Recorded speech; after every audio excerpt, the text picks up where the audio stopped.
short and simplified traces on the non-commutative torus. Thank you very much. Maybe the title is somewhat too short, we'll see. So thank you very much for the invitation. Thank you, Alan, Matthias, Reimer, Victor, and Walter. I hope I haven't forgotten anybody. It's a very enjoyable workshop. I'm really happy to be here. So as you can gather from the title, this talk has something to do with Fathizadeh's talk, which unfortunately I couldn't attend, but that's an advantage for me that he's already given that talk because some of the tools you'll recognize. But I think the focus of the talk will be different because, as the title suggests, I'll focus on traces. And you'll recognize what is already known, namely one of the aims of this talk being to give a description of the scalar curvature on the non-commutative torus. There's nothing really new, it's just the outlook on things which is maybe somewhat different and which can be implemented in other contexts, for example, such as the L2-Atiyah theorem.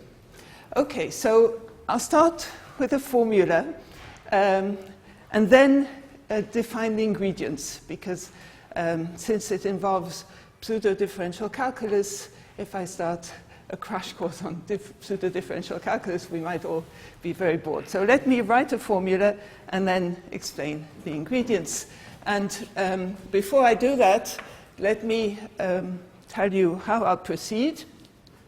So the first thing I want to show you is that regularized traces, at least for some operators, for differential operators, can be seen as what I'll call logarithmic residues.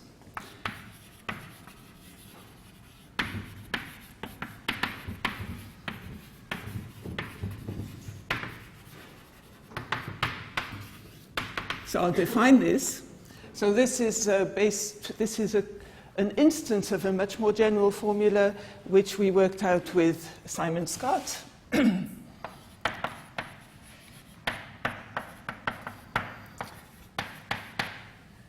For meromorphic extensions of traces.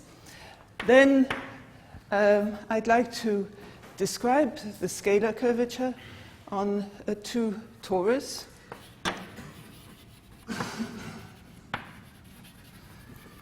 On a 2 non-commutative torus as a logarithmic residue.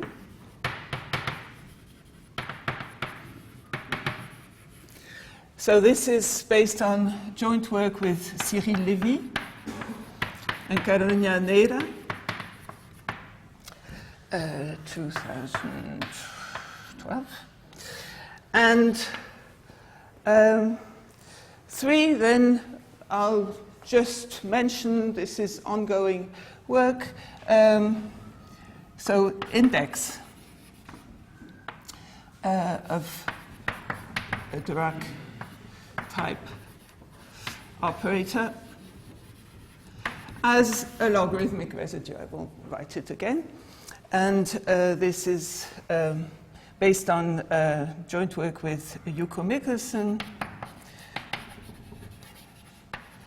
2010, and ongoing work with Sarah Adzali, who unfortunately couldn't make it to this conference because of health problems. So let me start with this formula I'd like to focus on. So we're going to take a zeta-regularized trace, and I'll let you know what this means if ever you're not familiar with these notations. So this will be a differential operator, and all that will take place on a closed manifold, and I'll take it of dimension n if ever I need to mention the dimension later on. so this differential operator might act on sections of a bundle over M. So I could have here a bundle over M. And so it's acting on smooth sections. In practice, we'll often be thinking of a multiplication operator, just a function. Now, Q doesn't have to be differential. It can be pseudodifferential. So if ever you're not acquainted with pseudodifferential operators, just think of inverses, whenever they're invertible, of differential operators being the kind of pseudodifferential operator we'll have in mind. What we'll focus on classical pseudodifferential operators without going into the details, although I just have to say something. Classical allow for complex powers, but they do not allow for logarithms. Okay? And remember, logarithms are already somewhere in the scene, and we'll talk about that. So what does that mean, that they're classical? So classical means that the symbol of the operator, which depends on x in M and Tx and psi in the cotangent space at point x, so I'm choosing a local chart. This is only locally defined, but still the property, which I'm going to write in a loose manner, just not giving all the details about what this means, but you can think of this as being some kind of asymptotic behavior at infinity. So let me call, since I've got an operator big Q, let me call small q its order. So what is characteristic of being classical is that you have here a homogeneous symbol of order of degree, let's say, homogeneity degree in psi given by q minus j. So when I say homogeneous, it's positively homogeneous, meaning that if I multiply this by t, then a t to the power q minus, positive t, a t to the power q minus j comes out, factors out. Okay? So this is, so let me call the sigma of q. So this is what I mean by classical. These are well-known objects. And again, inverses of differential operators, inverses of Laplacians, green operators in physics are typically of that kind. Okay, so now we've got this object which is going to be, this is a zeta regularized trace of A using Q as a weight. So A is a differential operator. Think of a Laplacian on a torus. Think of its eigenvalues, typically powers of n, of integers. The sum of these don't converge, positive powers. You need to regularize, and this Q will be the weight, the regulator, which will enable you to do that. So what is it more concretely? You take A, which you take the trace of A. Let me put something else to that, because otherwise this doesn't make any sense. So Q, I'll assume, is positive, so that it actually does serve as a weight. You also need more about it. You need it to be elliptic. And not to go into too many details, I just want to say there's an admissibility condition. This is a condition on the leading spectrum, so that you can allow yourself to take complex powers, okay? Technical conditions which tell you that you can take complex powers. Now, this has order minus qz, So if the real part of Z is large enough, this order is very negative, and hence this will be trace class, and you can implement an ordinary trace. Of course, this is not quite what you want. So this is holomorphic when the real part of Z is large enough on a certain half plane, half complex plane. But there are theorems which tell you that you can extend this meromorphically. It's got a priori a simple pole at 0. In fact, if A is differential, it's got no pole. We're even luckier. And you can evaluate this at 0, and this is what is up there. Okay? So this, as you see, sees the whole operator. It sees the whole operator A, and it's a priori a global object. It should see, so this is an extension of the usual trace, so were A not a differential operator, but a trace class operator, you'd have a well-defined trace, and this would see the whole spectrum of A. Okay, now the formula I want to come to is that, so I'm dividing by the order of Q. This is a residue of A log Q. So the word logarithmic that I had there refers to this log that I have here. And the important object here is the residue, which is an extension of Wodzicki's residue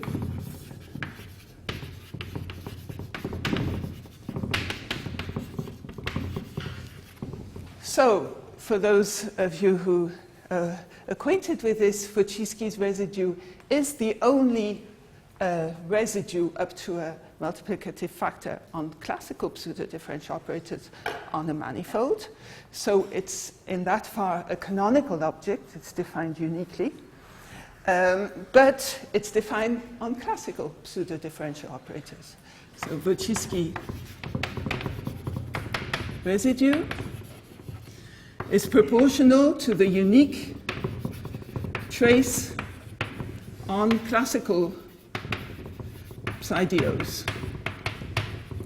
On M, even acting on sections of E would be okay. Okay? So this, which is an instance of a more general theorem, tells you, okay, so something before I go any further that I should tell you. So I put here global. Here this is local. And let me tell you why it's local. So the residue of whenever you can make sense of it, and typically for classical operators, what is it? It's an integral over M of a density on the manifold. This density, let me write it res x b dx. I haven't said much, but I've already told you in that respect it's local because it's the integral of some density. And what is this density? It's the integral now over the co-unit sphere.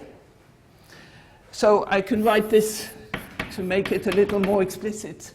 Psi equal, modulus of psi equal to 1. What do you take? In this expansion that I wrote, there is beyond minus n, remember n was the dimension, things converge, things are good. Okay? When j is large, q minus j is smaller than minus n, minus the dimension, and you just think of integrating from 1 to infinity, 1 over r, or over outside the unit ball in Rn, 1 over modulus of x to the power alpha. And when alpha is larger than n, things converge. So minus n is the threshold of divergence or convergence. Okay? And there are only a finitely number of problematic homogeneous components, those for which this is larger. Larger than minus n. So minus n is what I'm going to pick here. It's exactly this threshold value. And this is this well-known work by Wodzicki. So I'm taking here a normalized, let me take a normalized, or maybe not even normalized. I'll just take the induced measure on the unit cosphere.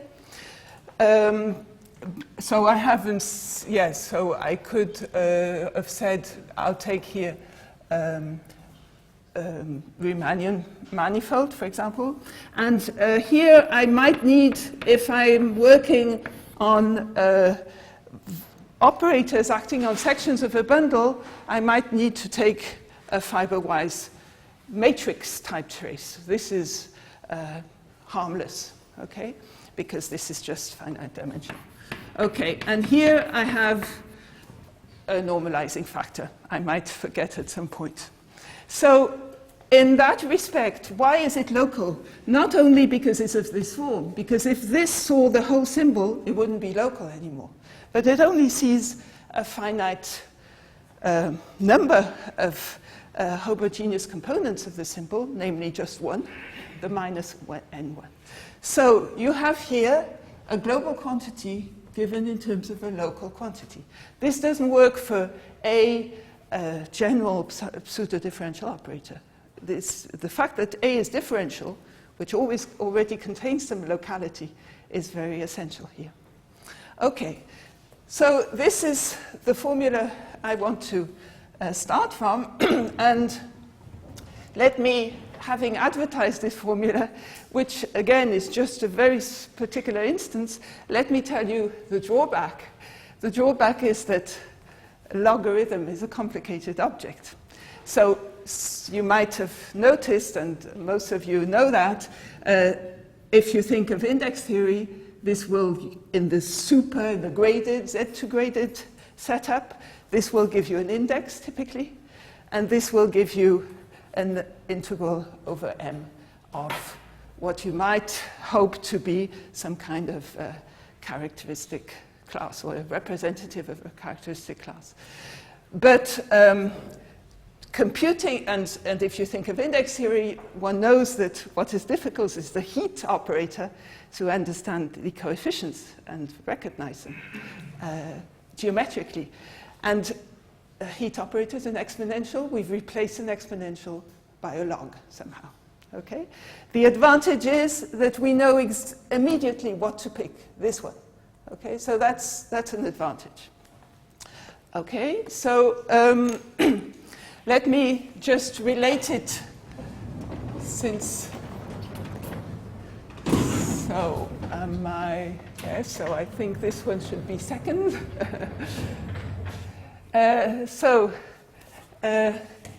If Q is a generalized Dirac,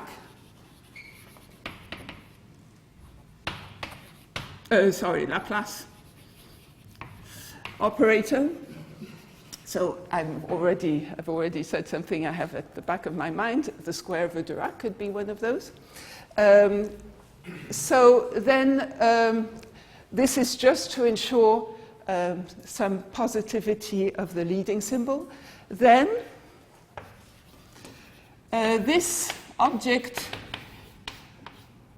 so I need here to add the projection onto the kernel, onto the orthogonal projection onto the kernel using the metric data around. This is to make it invertible. This is possible because this is finite dimensional, since M is a closed manifold. So this is my Q now, and you can build this expression for T positive, and this has an asymptotic expansion, which I will need in a minute. So let me write. So this is K T x x dx over M, I might need some traces. I will tend to forget them. Sorry if I forget the fiber-wise trace. And where, this is what I will need, ktxx is, we had that in previous talks, has this asymptotic expansion. I'll just write it again for notation purposes. 4pt at the power n over 2. So these will be my notations. Okay, so I should maybe put, so this is as t tends to 0, and now because of this expansion again, there are finitely many bad terms, and we can extract these bad terms, and if necessary, if there is no convergence, take a finite part, take the constant term. So this is then what I suppose most of you recognize. It's so e.g., for a equal chi, a multiplication operator, just a function acting as a multiplication operator. We have zeta a delta plus the projection is 1 over 4 pi n over 2 integral over m. So these are known expressions. So with my notations, it's d g x. So this is d volume g of x. Okay, so here I forgot. I'm taking here a metric on the underlying manifold, which I didn't name, but I'll call it G. So this being true for any chi, this implies that the object I'm talking about, so here Q is equal to 2 because I've got a order 2 operator, a generalized Laplacian, and so we can reinterpret this object, which depends, this I will call the logarithmic residue density. So notice that I've left out the chi this time. I'm just looking at the x-dependent part.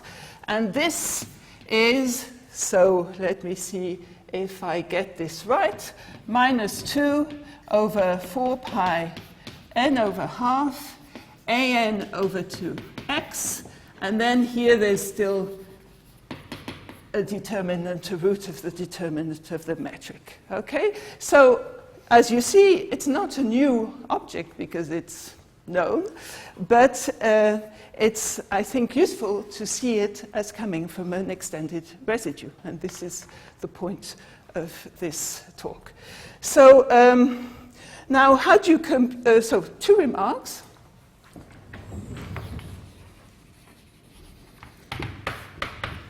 First of all, I've put here a projection to make things invertible, which you need to do to take logarithms to make everything meaningful.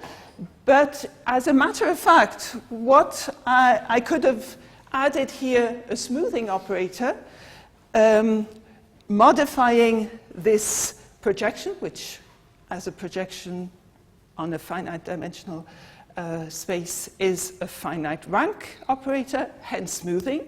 I could have put added another smoothing operator. The residue doesn't see that. Why doesn't it see that? Because you see, it only sees finitely many, just one homogeneous component. It doesn't see the tail bit. Okay? So that's why I won't put this, because it's implicit in the data. And you can see this here. You see, you don't explicitly put, the kernel isn't explicit here. It's, of course, encoded in this expression, but the same on this side, you can just forget about this. Okay? Although, of course, it's there. Okay, so this was one remark. the smooth perturbation delta plus r can be chosen, the smoothing, yeah? I mean, this is a smoothing operator. Maybe this is not very well said. The perturbation by a smoothing operator,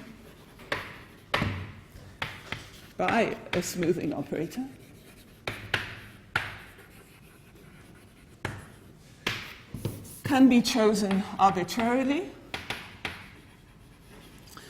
And second, how do you compute things?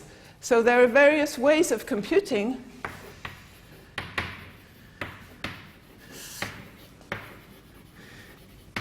So what we're interested in is the sigma minus n log of q. Okay, that's our main object now. Okay, and how can we compute this? With Yuko Mikkelsen, we looked into Baker-Campbell-Hausdorff formulae, but sometimes they're quite involved. So Baker-Campbell-Hausdorff. This can be useful for index theorems, for example, but again, it gets very quickly very intricate, and so the scope is, at least for my technical ability, limited. And so there exists, so you need here a formula, Baker-Campbell-Hausdorff formula derived by Okikulu some time ago, Kate Okikulu, which exists for pseudodifferential operators. It looks just the same as the one you're probably familiar with. And another method is to use the fact that sigma q, sigma minus q minus j. No, let me say this right. Sorry. Oh, let me put. This would be true for any j, but let me put minus n. Before I say that, logarithm is not classical because of this. There's a log of psi in it, so there are not only powers of modulus of psi, powers of psi. So there's a log of modulus of psi, but it's hardly non-classical. The only difference is a log of modulus of psi multiplied by the order. So it's just a small extension of a classical operator of order 0. So it's 0 plus, if you like, okay? So I'm looking at minus n, sigma minus n, and what is this? So you can use a Cauchy formula, which is very similar to computations that you have done, Masoud, and with Fathizadeh. So it's 1 over 2 pi I. I need here I'm going to use the fact that the log of q is a derivative of q at the complex power z at 0. And this you can express in terms of the resolvent using a Cauchy formula, which is now what I'm writing. So now what you need here is minus q. So I'm taking the symbol of this, and which part of the symbol? Minus q minus n. Okay. I now integrate over the units here in psi. There's a psi here hidden, which I haven't written. So there's an integration in psi, modulus of psi equal 1. And I might need to take a fiber-wise trace at some point. Wherever I put it doesn't really matter. It's there somewhere. Oh, okay, no, I don't need to if I've just said this, sorry. This is if I'm building the residue, but here I've just taken the minus n symbol. Okay, so these are formulae that have probably been mentioned here in relation with the scalar curvature on the two non-commutative torus, or maybe 4 non-commutative torus. Okay, so let me see if, yes, so I think I said what I wanted to say. Now, let me go to the scalar curvature. In your formula there, there's the z which you have to differentiate and then set to 0. Ah, thank you. Yes, of course. Yes, thank you very much. I wrote it here, then I forgot about it. Thank you. Okay, so the scalar curvature as a logarithmic non-commutative, well, Wodzicki residue. It's also called non-commutative sometimes. So let's go back to the formula, which I might call 2, if I'd call the one upstairs 1. And so now I'm taking n equal 2. So mg is a two-dimensional Riemannian manifold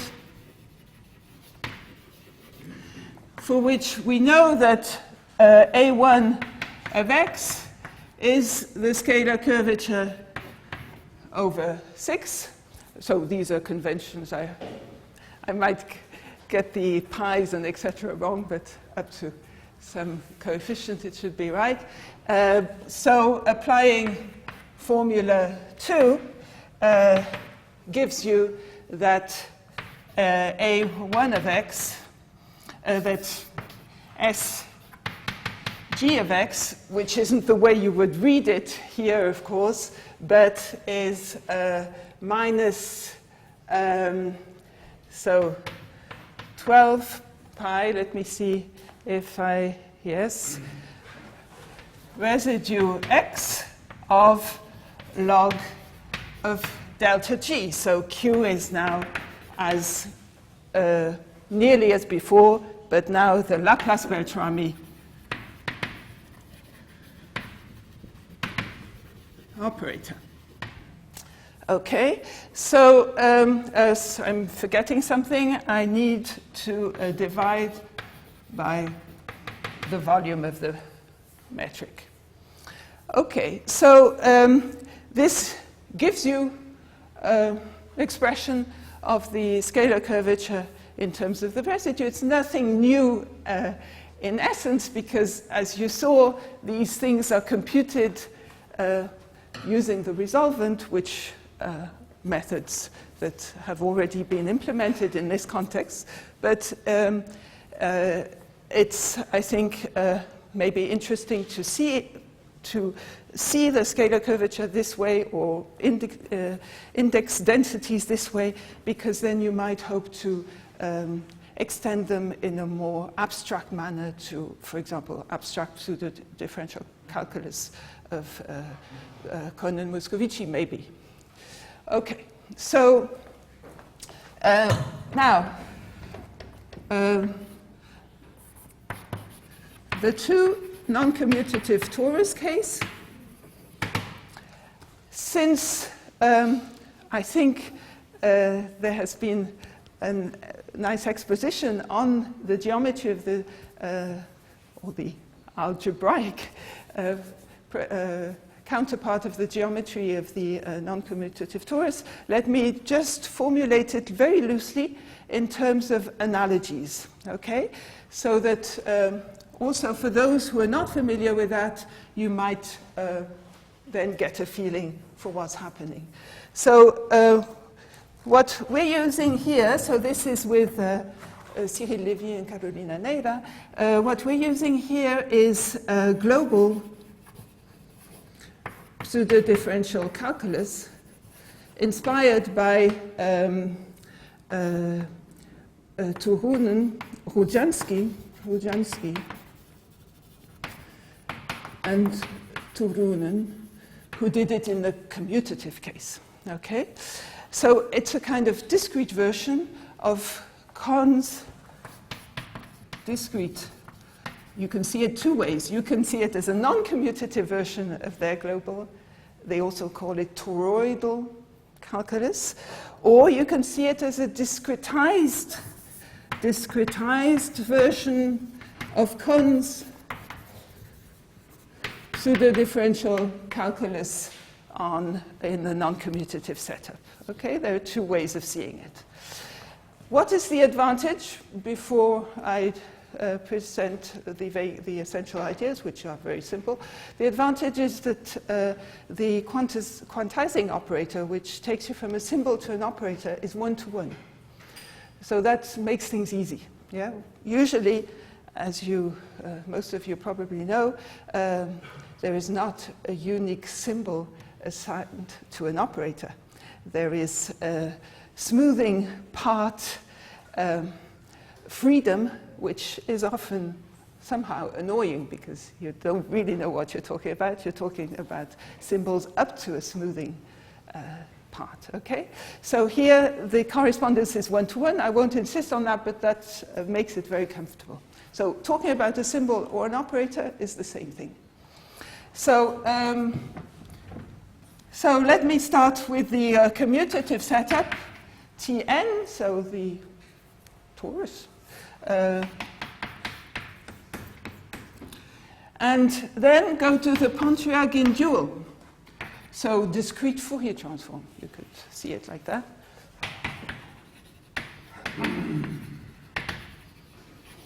And then it's easy, and I'll cheat a lot. I'll cheat a lot because I'll just hide things putting a theta. But non-commutative torus, I'm not a non-commutative geometer. I'm a newcomer, but from what I see is a non-commutative torus is a very slight non-commutative deformation. And this is what we use here, that this is a very slight.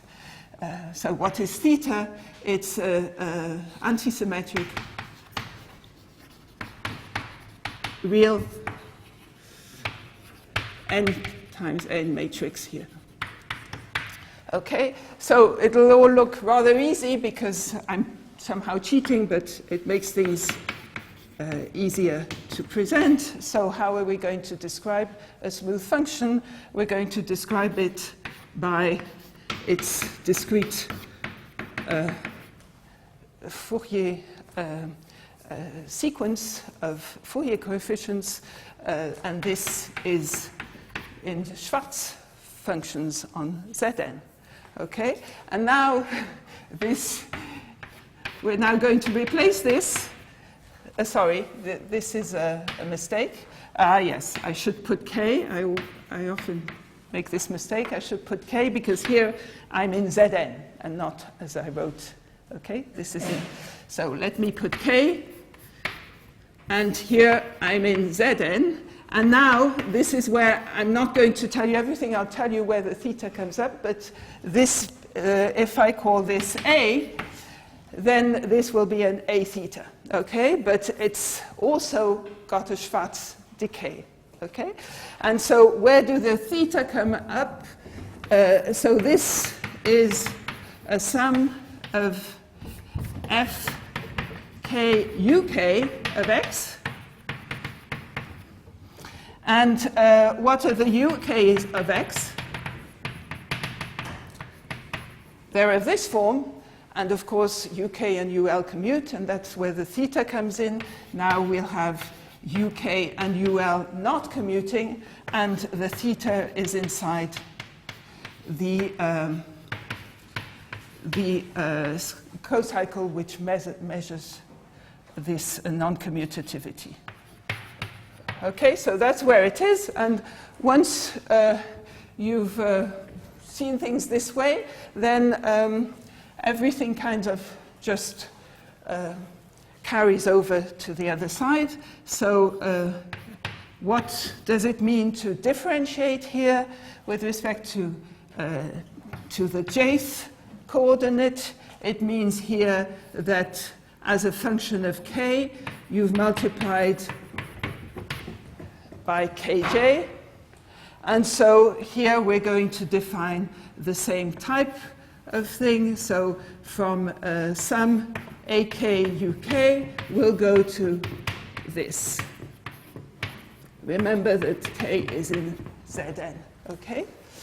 Now, you can guess that if I replace this by a delta, which here will be this, okay? Then here I'll have this, the norm, sum of kj squares, and here again, the same kind of thing. And now, this is where you see that, what is this? This is an op of sigma applied to A at point K, where op is this quantizing operator. And this here, my symbol would be the symbol of the Laplacian, would be sigma of K, okay? So you see that there is indeed an identification between the symbol and the operator, which is something we use, but we also need to say what the integration over Tn will be. And this corresponds here to f hat of 0, clearly. And hence, we're going to define a Ta to be A0, okay? Let me see what I'm missing. Okay, so this gives you a gist of the idea of how this works. It's not very much more complicated than that. Now, I need to tell you, remember that I want to generalize this formula to the non-commutative torus setup. And for this, I need to tell you what these objects are, the residue, and what the zeta-function is, which we started from. So, Fathizadeh proved the existence and uniqueness of a residue on the non-commutative torus, and you can understand here how this functions doing the following. So I'm now going to start from a symbol. So what is a symbol here? It's some function from Zn with values into a theta. Probably you don't see, okay? It's a map from Zn with values into a theta with certain symbolic properties, which I'm hiding, but they're the expected ones. Now, how do you go back to here? So here we had values a. So we take t, okay? So we leave out a lot. We take the a0 term. So we take t of sigma, and now this goes from Zn to a. So we've got rid of the theta somehow. And then, how do we get back to something more familiar, at least when you come from pseudodifferential analysis? You're familiar with Rn, and that's the context in which Alain Cohn works. Then you use, and this is borrowed from Wodzicki and Turunen, an extension map. An extension map which extends your symbol, which is now only defined on the lattice, to a real, in both sense of the word, symbol on Rn. So you're interpolating what you have on the lattice. And you might think, okay, then you really don't know what you're doing. But you do, because the freedom you have in the choice of interpolation is measured in terms of a smoothing symbol. So here comes a smoothing symbol, but we can show that all our constructions are independent of this choice. And also you have to prove the existence of such an interpolator, but it exists. So E of sigma. Okay, well now E of t of sigma, okay, if I've done both, if I've gone from the right to the left. And now what's the idea? Everything you know how to do here on Rn, you just compose it with E and T, and you get something there with the same properties. That's essentially what happens. So theorem,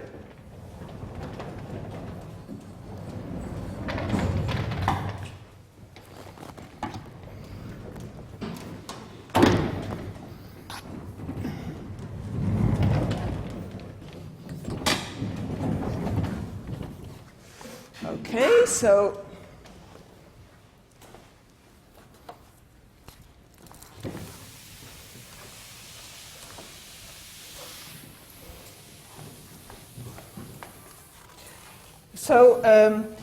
as I said, Fathizadeh proved, and then I think you extended these, or together you worked. I know he's a student of you.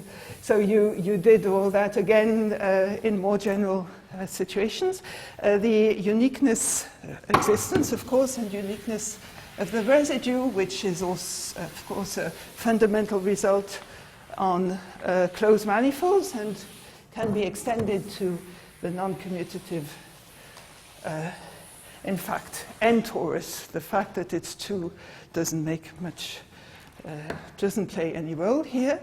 So, theorem, so this is, so Fathizadeh and Kalkali, there exists, when you say in terms of traces there is a unique, it's always up to a... So wait, this is not a commutative. Thank you. Thank you. Indeed, commutators play a role here. So there exists a unique, and that means up to a scalar factor, trace.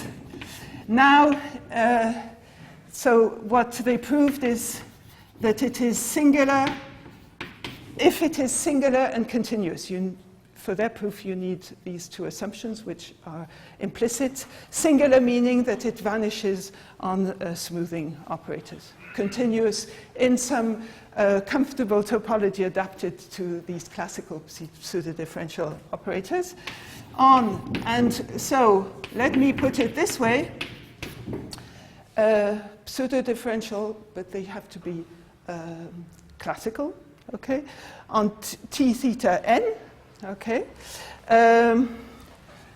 namely res theta. Let me call it res theta. It's the really the analogous construction to the one I described at the beginning. With Levy and Neira and myself, we proved. Okay, we slightly extended this, but it's irrelevant, dropping out the continuity assumption, but that's not essential. What we were concerned about is the dual statement.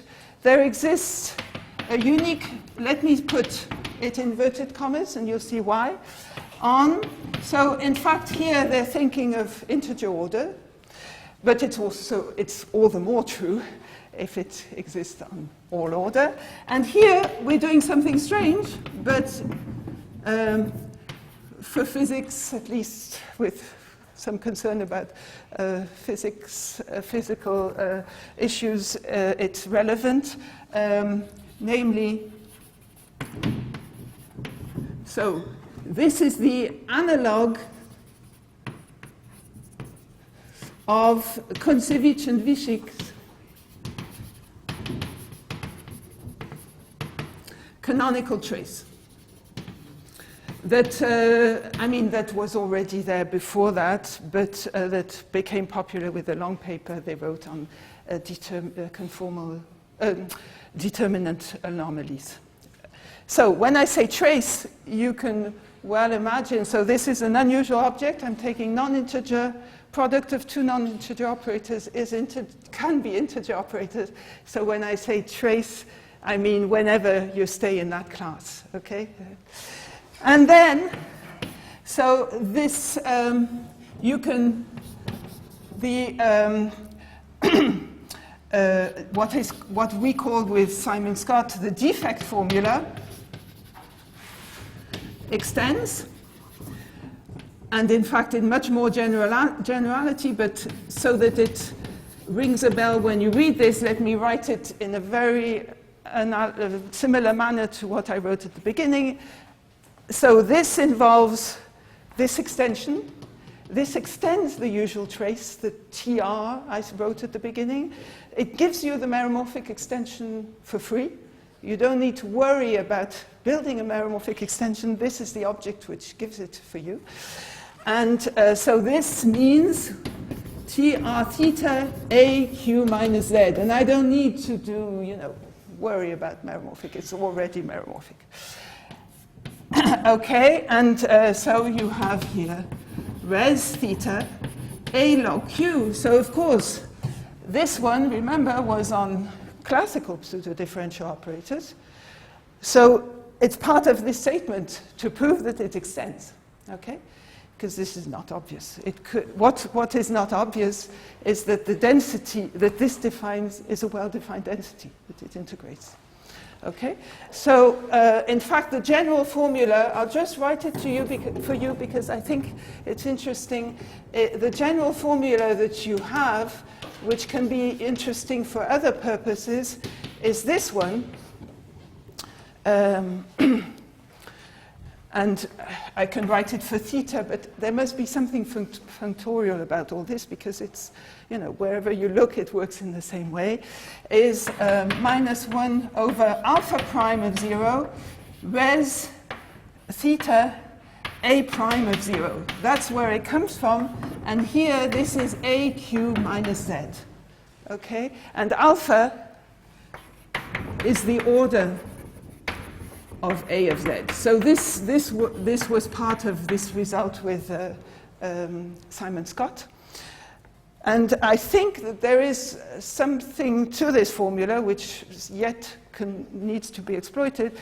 But of course, as all these, trace formulas, in practice, they're difficult to deal with. So applying this to this, you see the log is just comes from differentiating A of Z at 0. Okay? Okay, so we have this. Number 2 is for this discrete pseudos, right? Yeah, but it's equivalent. It's all the same because the algebra toroidal pseudodifferential operators in the commutative setup is the same. You just recover all the ones on the torus scene as a manifold. Do you know these toroidal symbols are the same as ground symbols in non-commutative? Or equivalent? They're equivalent, yes.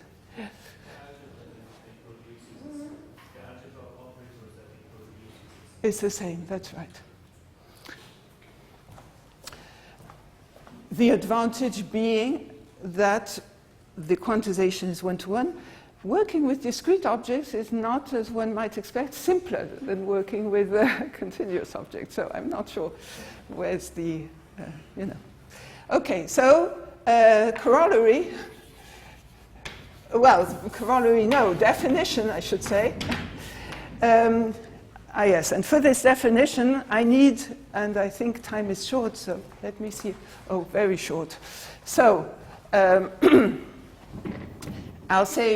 cut a long story short. So, but I think this was already mentioned in Fathizadeh's talk. So let me just tell you the analogy. We're now going to perform a conformal transformation on the metric. This would be a flat metric, let's say, or maybe non-flat, on the n torus. We're going to do the same thing, replacing. So this is what now we're going to replace. Remember, I had this trace, which is now hidden, which just meant integrating over the manifold, classically. I'm going to replace that by a th. So th of A is T A E minus H. So you see the analogy. And then, so I'm going very fast, the Laplace-Beltrami operator will hence be modified, transformed conformally. And this you can show. So these are already, and I should have mentioned them much at the beginning of the talk, Kohn and Tretkov, in their seminal paper on these issues about the scalar curvature in the non-commutative torus, already used the fact that this conformally perturbed Laplacian, the non-commutative version of it, so here there's a theta, is in fact anti-unitarily equivalent to an operator like this, where this is now for h equals 0, okay, the initial one. Okay, and then you can set as a definition an analogy with what we started with. Remember, I had this chi function to start with, and I had this SG, the scalar curvature. So here I'm talking about 2 dimensions. Here I need an H, and what is this? ABH is TH B star A. So it's the natural scalar product, inner product induced by this modified trace. And now this is equal, I think I'll just copy this from the above formula, which, okay, minus 12 pi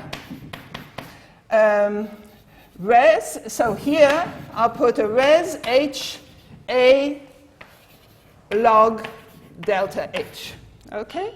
So this is, of course, very similar in spirit to the computations and the formulae you get in your papers, because this, as I showed, is computed using the sigma minus 2 here, so minus 4 component of the resultant. But this way of seeing it it puts it into a general approach, namely these objects which are difficult to pinpoint geometrically because you lose somehow the geometry in the non-commutative setup, you can get to them through traces. So that's the moral of this approach. So I haven't got time to talk about the application to the L2 index, Atiyah index theorem, but it's in the same spirit. You lift the res log of the square of the Dirac, you lift it to a covering in a canonical way. Why? Because it's a local object, so it's the locality which is there used. Thank you very much.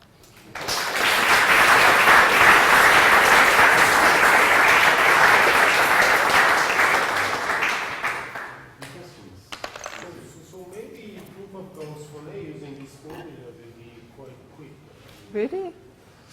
I tried. Okay, let me just say, I don't want to go against, well, I've advertised this formula that I'd left aside for a long time because we tried hard.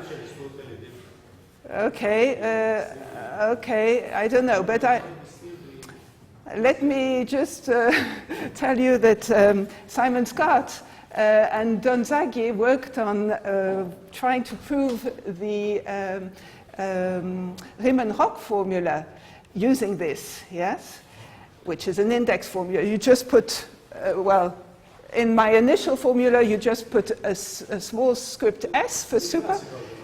And what they found is that they couldn't get around Getzler's calculus. You see, they had to go back to the heat expansion. So I would like to find an analog device to the Getzler rescaling idea in this context to get the sigma minus n directly. That would be a good...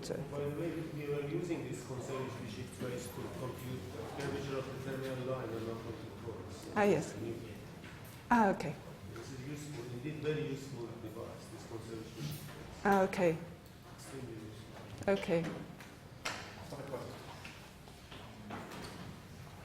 So even though we use this new state, which is not a trace anymore, at the end the computations are transformed to the usual trace. And because of that, that's what we really compute. It's not the scalar construction, but that's what is in manual blackboard. Square root of the terminal of G. Of course. That's the reason. Exactly. I just wanted to ask one more thing, that there are now much more general informations with which we can